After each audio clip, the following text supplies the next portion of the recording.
కళ్ళు చూడు, అమ్మ ముక్కోటి మెరుపులా మోము చూడు. అమ్మమ్మ ముగ్గురమ్మల మూల పుటమ్మ, అమ్మ నిప్పుల్ని తొక్కిన నడక చూడు, అమ్మ దిక్కుల్ని దాటిన కీర్తి చూడు.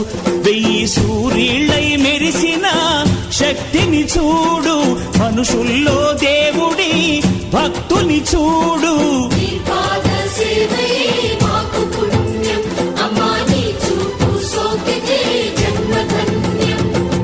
అమ్మా భవాని లోకాల నేలే ఓంకార రూపమమ్మా, తల్లిని మహిమల్ని చూపవమ్మా.